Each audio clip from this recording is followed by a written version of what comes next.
Yo yo, bonjour à tous, bienvenue pour cette nouvelle vidéo. Aujourd'hui donc la Flèche Brabançonne, Amstel Gold Race et la Flèche Wallonne. On se gardera Liège pour une autre vidéo.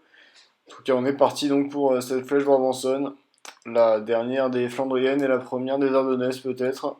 En tout cas une course Pro Series avec un gros plateau, hein, notamment de deux coureurs World Tour qui sont quand même présents à l'avant. Enfin surtout dans le peloton, Fretin, Van der Moek, Bettiol, Van den Velt. Peter Sagan également présent, le triple champion du monde pour BNB bien sûr, le duo entier également. Et 4 hommes pour l'instant à l'avant, bientôt 13 avec Amir Manstour. Voilà, ça s'est reformé. Sonnegaard, Manstour, Gelder, Thomas Rodrigo ou Blaise Pulfer également qui peuvent prétendre à une victoire en cas de succès de cette échappée. On aperçoit là les favoris, Fretin donc, Bettiol, Van der Elden également, Henrik Larsen pourquoi pas. Et oui, hein, des favoris dignes d'une course pour un tour, hein, avec comme je l'ai donc déjà dit, un gros plateau pour cette flèche Brabançonne. Échappée qui compte déjà près de 6 minutes 40 d'avance. Et qui m'a l'air bien formé là, 13 coureurs qui s'entendent bien. J'ai Finn Dijkstra également, qui est présente pour ING. Très en réussite, hein, ING pour le 100 depuis le début de la saison. Et qui sera emmené sur les Ardennaises par Alexei Lutsenko, qui essaiera de faire mieux peut-être que Mathieu Van Der Poel, qui n'a pas réussi, lui, à s'imposer sur un monument. Mathieu Van Der Poel, qui avait échoué à la deuxième place de Paris-Roubaix notamment. Et je ne me souviens plus de son résultat sur le ronde. En tout cas, je propose qu'on se retrouve un peu plus loin dans la course une fois qu'on aura eu un peu plus d'action. Voilà, parce que pour l'instant, on s'attend à un peloton qui va contrôler cette échappée pour empêcher qu'elle aille au bout, et puis ça va s'exciter à l'approche des secteurs pavés dans une centaine de kilomètres. Allez, peut-être. Allez, on se retrouve dans ce final de la Flèche Brabançonne, 50 km encore. Pour l'instant, c'est Filippo Ganna qui emmène le peloton. On a aperçu également la formation Jumbo aux commandes. Deuxième tour, deuxième passage dans le duo de deux secteurs pavés là. D'abord, bon, je ne me risquerai pas à prononcer le nom en fait. Donc voilà, échappé qui compte encore 3 minutes d'avance sur un peloton qui pour l'instant ne bouge pas, même si là il y a une petite cassure qui se crée. Ça devrait quand même rapidement reboucher le trou. Et pour l'instant. Ouh, alors qu'on a eu une accélération ici dans le peloton, c'est Timothée Davidge qui part à l'attaque pour EPM. On est très loin de l'arrivée là encore. C'est peut-être un petit peu audacieux, surtout avec un peloton qui comporte encore 142 unités. Mais c'est parti là, avec Elliot Nigel qui fait l'effort derrière et les favoris qui sont déjà aux avant-postes, hein. Les équipiers, c'est finito et c'est un petit peu dangereux parce que bah, l'échappée est encore loin. Mais bon, alors après, c'est forcément si c'est les favoris qui s'expliquent, et elles ne devraient pas faire long feu cette échappée. En tout cas, pour l'instant, De Witch est sorti, commence déjà à revenir sur certains coureurs qui ont été distancés, et De Witch qui poursuit son effort pour l'instant. Encore 11 coureurs à l'avant, qui comportent ouais, une 45 d'avance hein, pour l'instant sur le peloton. Enfin, sur les favoris plutôt, les favoris qui sont en train de s'expliquer. La Marc Roclette qui y va maintenant, avec Zelim Khan, plus que 21 coureurs, 22 favoris là dans ce premier groupe. Van der Broek qui est placé, Van der Broek c'est une course importante hein, pour Sky, j'aimerais dire cette saison. Chaque course est importante pour Sky. Ouais, pour l'instant, le début de saison qui est pas très bon et qui doit être rattrapé maintenant côté britannique. Allez, Philippe Hogan qui a repris son rôle de tracteur alors que Peter Sagan est déjà distancé notamment. Si on se regarde un petit peu là, Rocklette qui y va sur le secteur, Archstrat, mais qui est suivi par tout le monde. Pour l'instant, il n'arrive pas à créer de différence, le Belge. On arrive dans la bosse d'arrivée, on aperçoit l'échappée, encore une minute.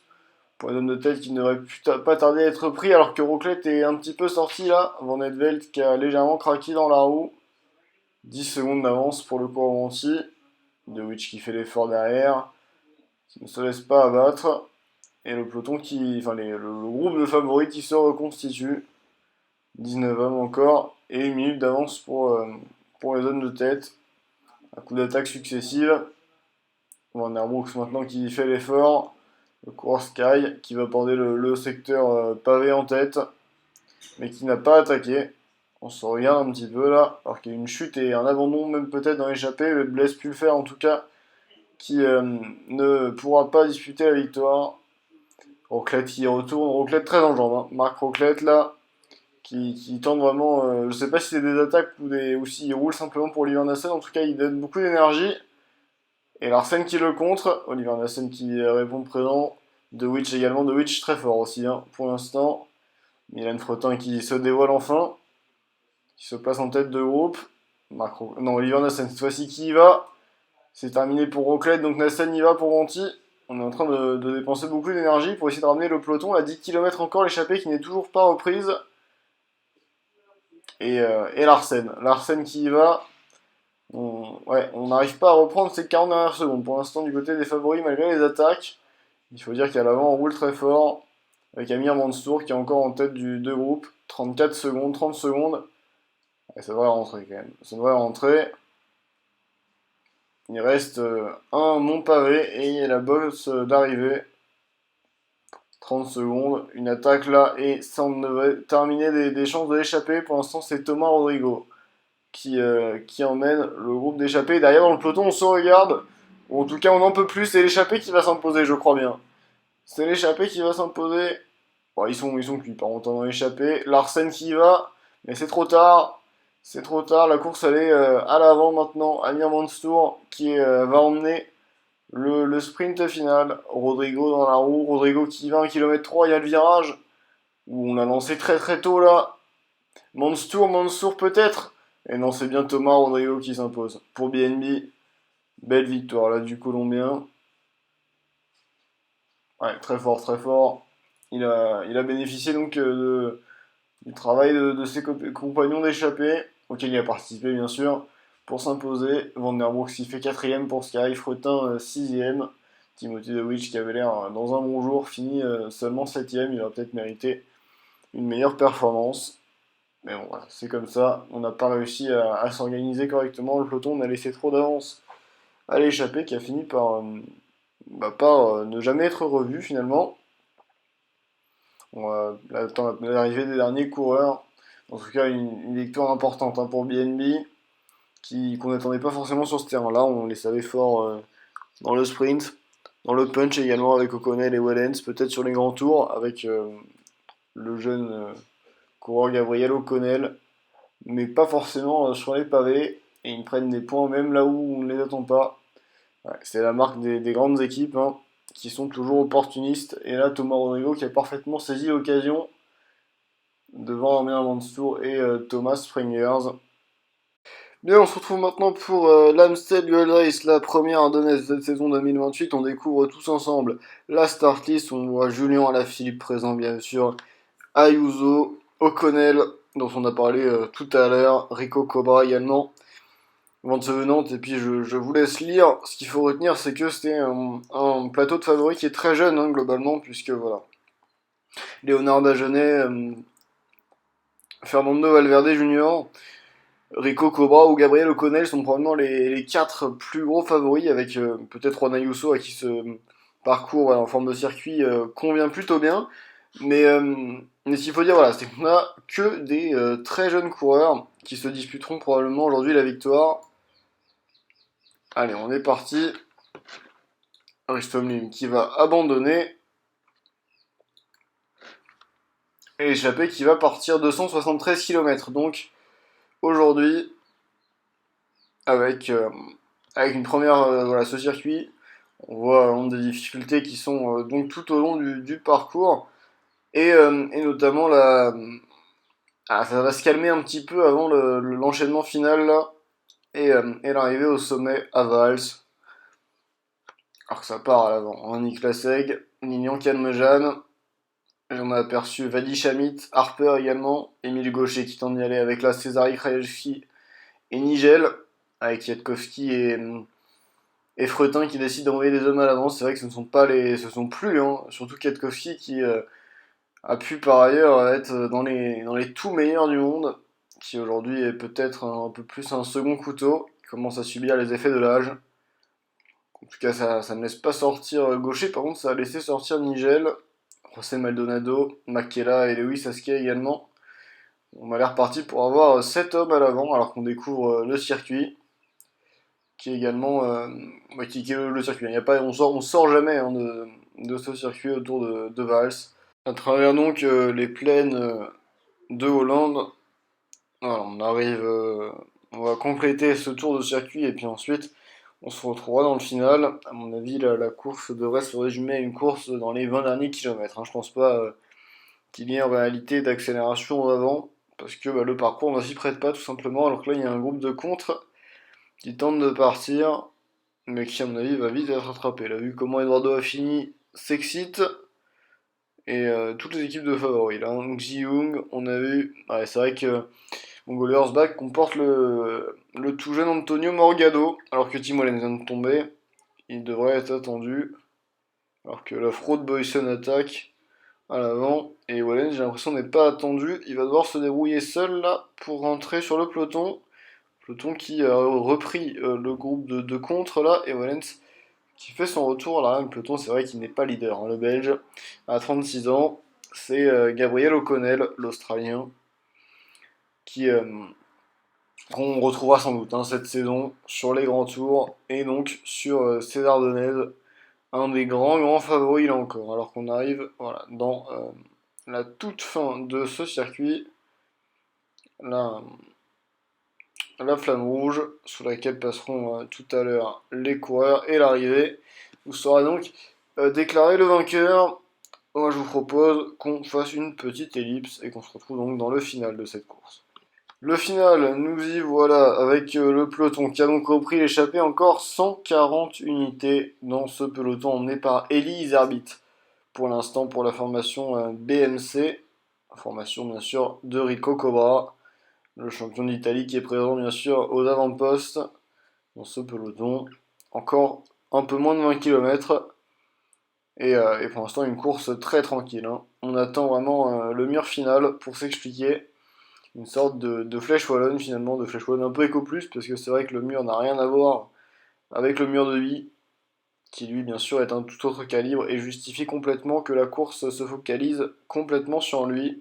Alors que voilà, ça y est, ça commence à accélérer. Avant-dernière difficulté de la journée, c'est Bielsarda qui va, même s'il n'est pas leader, gros tempo là, avec Gopi Milin également, qui emmène leur leader. C'est vrai que Kolpak a recruté cet été également, enfin cet hiver plutôt, Niklas Schumann. C'est sorti à 6, la 7.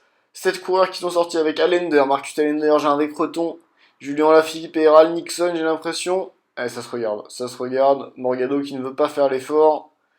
Et Saucedo qui a réussi à ramener tout le monde. Allez, Creton qui place un contre Martin Niklas Schumann, donc qui le suit. Julien Lafilippe également dans la roue. Marcus Allender qui est toujours en embuscade, le coureur Banco. C'est Dagenet là, j'ai l'impression qu'il est sorti. Le français, beaucoup de français hein, aux avant-postes. C'est vrai que on a une vraie belle génération là. Côté tricolore, en tout cas Léonard Dagenet là qui a fait un trou. 13 secondes d'avance pour le coureur NTT. Qui va être récupéré là, j'ai l'impression, par Massan Goumas. Encore 6 km. Massan Goumas qui replace Niklas Schumann. On a aperçu également Rico Cobra, voilà, qui ne s'était pas encore montré aux avant-postes. Alexei Lutsenko également. Il va le Kazakh. Alexei Lutsenko qui emmène le sprint 3 km encore. Pour l'instant, il n'arrive pas à sortir. Et non, ça m'a l'air, il va l'air d'avoir produit son effort un petit peu trop tôt. Leandro Ferreira également, qui fait poisson pilote, mais pas pour son leader. Là. Wout van Aert qui est trop loin, qui est en train de faire un effort lui aussi un peu anticipé. Marcus Allender qui s'en va. Cobra qui s'impose, hein, j'ai l'impression, 500 mètres, mais il a trop d'avance. Quel sprint de Rico Cobra qui a réussi à être le plus frais là et qui s'impose ici sur l'Amstel. Devant Ral Nixon, Wout van Aert, Morgado, Marcus Allender qui complète le top 5. Ouais, Gabriel O'Connell seulement 16ème, un petit peu décevant le coureur de la BNB, mais en tout cas voilà, une course vraiment de cote dans laquelle Lutsenko a produit son effort peut-être un peu trop tôt. Le Cobra qui a réussi à bien rester caché, eh bien a surgi et a déposé tout le monde là, qui s'est imposé avec presque une centaine de mètres d'avance là, hein, sur Ral Nixon, qui s'était imposé l'année dernière sur la Flèche Wallonne. Earl Nixon, qui finit aujourd'hui deuxième, une nouvelle belle performance, hein, quand même pour lui. Devant Wout van Aert, qu'on n'attendait lui non plus pas forcément à ce niveau-là, mais qui fait troisième, solide, le Belge, comme à son habitude sur les classiques. Sixième place pour Niklas Schumann, septième Mathieu Van Der Poel, qu'on n'a pas vu de la course et qui a réussi à s'immiscer là dans l'emballage final. Juan Ayuso huitième, Dagenet qui a produit lui aussi peut-être son effort un petit peu trop tôt, fini neuvième, et Tobias Mayhofer complète le top 10 pour la formation Philippe Siemens. Colpack meilleure équipe, mais ça c'est complètement anecdotique. Ce qu'on retiendra, c'est vraiment la victoire de Rico Cobra avec plusieurs vélos d'avance. Il a vraiment, montré, il a vraiment tapé du poing sur la table là, sur cette Amstel Gold Race. Alors qu'on va faire défiler le classement dans quelques instants, avant de partir sur la Flèche Wallonne, qui par contre sera probablement un peu plus mouvementée hein, quand même. C'est vrai que l'Amstel est un petit peu décevante ces dernières années, avec une course pas très animée. Là, je dois dire que le parcours ne favorisait pas non plus les attaques forcément. Alors qu'on aperçoit la suite du classement, Finn Fisher Black, notamment 14e. Junior Alaphilippe 15e, un petit peu décevant, mais lui aussi commence à payer un petit peu le poids des années. Garmund Boyson, la révélation hein, du Tour Down Under l'année dernière, finit 13e. Leandro Ferreira 11e, qu'on avait vu faire un petit peu le poisson pilote pour tout le monde. Il s'est sacrifié. Ça aurait quand même pas mis la 3ème place de Van Aert. Et en plus, il finit 11e. Donc, mission réussie pour le Portugais aujourd'hui. Ouais. Et voilà, moi je vous laisse défiler. De toute façon, voilà, comme ça, si jamais vous cherchez un coureur, vous pouvez le trouver. On notera également la 5ème place de Marcus Allender. Le sprinter hein, plutôt de l'équipe Banco, qui a quand même une grosse note vallon. Et ce qui en fait un coureur très complet, l'arrivée lui convenait peut-être. Une belle 5ème place en tout cas pour l'Estonien. Et donc maintenant, on va enchaîner immédiatement sur la Flèche Wallonne. La start-list, même si globalement les favoris sont les mêmes hein, que sur l'Amstel. On va de toute façon retrouver les mêmes coureurs aux avant-postes pour les 3 classiques. Alors peut-être que la Flèche est un peu plus pour grimpeurs. Je pense notamment à des coureurs comme Simon Yates qui pourraient s'exprimer. Ou Alexander Nargazetev, là qu'on voit à l'écran, le Vlasov tchétchène. En tout cas voilà, les favoris qui défilent. Et on va se préparer à une course probablement plus mouvementée. Hein. C'est un parcours qui est vraiment très difficile, qui emprunte certains passages qui sont traditionnellement réservés à Liège. En tout cas voilà, les favoris sont les mêmes. Et on est parti pour cette Flèche Wallonne. Allez, ça part pour la Flèche Wallonne avec un peloton emmené pour l'instant par Peter Sagan dans les rues ici de quelle ville? De Belgique, hein, j'ai envie de dire, les rues de Belgique, les rues des Ardennes, les rues vallonnées, en tout cas ça part déjà très fort là. Ramirez Ardennes qui part avec Søren Kragh Andersen au cours de la Sky, j'ai l'impression que c'est Charles Aderton qui lance l'échappée. Ouais, c'est pas des peintres hein, qui sont à l'avant. Bon, à part Blockland. Là, Blockland, c'est vraiment une merde. Non, bah voilà. Mais il suffisait que je dise que c'est pas un peintre pour qu'en fait, si. En tout cas, ça part avec Alassane Aoudé, vainqueur d'étape sur le Giro, le fameux Giro Ponoma. Hein. Alassane Aoudé, qui avait fraudé sur les papiers à l'époque, qui s'appelait Greg Pafou. Et il avait remporté une étape. Frode Boyson également, avec Owen Hurley là. On a aperçu également Taylor et Sternberger qui tentent de se mêler à la lutte à l'avant, mais qui sont vite rappelés à l'ordre, là, par le peloton, la formation NTT, pour Léonard Dagenet, évidemment. Léonard Dagenet est peut-être le grand favori aujourd'hui, hein. Le français, probablement le meilleur puncher grimpeur du monde actuellement. C'est vrai que Rico Cobra et Gabriel O'Connell n'ont pas encore vraiment fait leur preuve parmi les meilleurs, même si sur le papier, ils pourraient largement avoir de quoi rivaliser. Rico Cobra qui, pour l'instant, a très bien commencé sa campagne en ardennaise, mais dans un registre plus puncher que puncher grimpeur pour l'instant. C'est vrai que la course était également réservée aux sprinters, ou en tout cas pour puncher sprinter. Alors qu'il y a une chute là avec Volkenberg, Galopin, Bardet et Bonaventure qui sont tombés. Deux Français, Galopin et Bardet, qui aussi sont plutôt sur la fin de leur carrière, mais qui conservent de beaux restes. Et en particulier Tony Galopin qui aurait pu espérer faire quelque chose, ou en tout cas être très utile à Cobra. Alors qu'on a un abandon là, c'est Nargazatev dont on parlait en plus en avant-course, qui malheureusement abandonne sur chute, alors que dans le peloton ça s'excite un petit peu là. On voit les Wanty qui sont piégés avec Katkowski notamment. Le peloton qui s'étire et qui casse même par endroits. Une nouvelle chute, beaucoup de chutes, hein. Il pleut sur les Ardennes, il pleut sur la montagne Courroie qu'on est en train d'escalader avant le premier passage au mur de Huy, un peloton emmené par le Royal Peter Sagan, hein. Équipier modèle aujourd'hui pour Gabriel O'Connell et pour Tim Wellens, le Slovaque. Décidément, ça fait 2 vidéos de suite, je crois que je fais la faute. Je vais appliquer le Slovaque, vainqueur en tout cas de Liège-Bastogne-Liège déjà, de l'Amstel Gold Race bien sûr, mais jamais de la Flèche Wallonne. Ce ne sera probablement pas pour aujourd'hui, vu comment il se met à la planche pour ses coéquipiers. Et ouais, O'Connell qu'on voit, hein, très bien placé. Déjà, une course sérieuse du jeune Australien.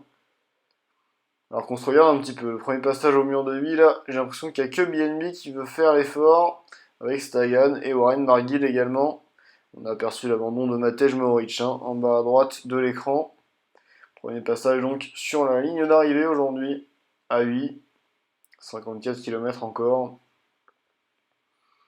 Et Gabriel O'Connell qui est presque trop bien placé, là en deuxième position, dans la roue directement de Peter Sagan. 22 coureurs seulement dans le peloton, un peloton qui a complètement explosé là, dans le mur de Huy. 22 coureurs dans le premier échelon, 25 dans le second groupe dans lequel on devrait retrouver les Wanty, j'ai l'impression, qui sont piégés comme d'habitude. Et Ral Nixon également, le vainqueur de l'année dernière, l'américain deuxième sur l'Amstel Gold Race, qui lui aussi aura à cœur de confirmer sans doute. Roglic, Nepé et Jalabert, hein, qui sont eux dans un troisième échelon de la course. On a une chute à l'arrière, pas très très grave. C'est vrai que pour l'instant ça devrait se reformer, mais on a aperçu les premiers signes de faiblesse là, ou en tout cas les coureurs qui ont oublié de se replacer. Faut faire attention, hein, ça peut pardonner une première fois, mais pas deux, vu comment la course est déjà très nerveuse, hein. Contrairement à l'Amstel, on avait eu, c'est vrai, quelque chose de plus tranquille. Là, sur la flèche, la course est véritablement lancée. Un peu moins de 50 km de l'arrivée. La côte des Refs de nouveau.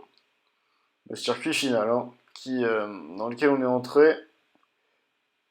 Et BNB qui met un gros tempo. On a aperçu le champion du Guatemala, Sergio Arocena. Non, Gorkaray, pardon.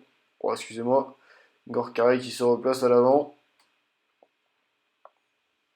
Ouais, hauteur d'une flèche wallonne un petit peu décevante, hein, Gorkaray, même si c'est vrai que ce n'est pas le leader, ça peut être le lieutenant de Gabriel O'Connell aujourd'hui.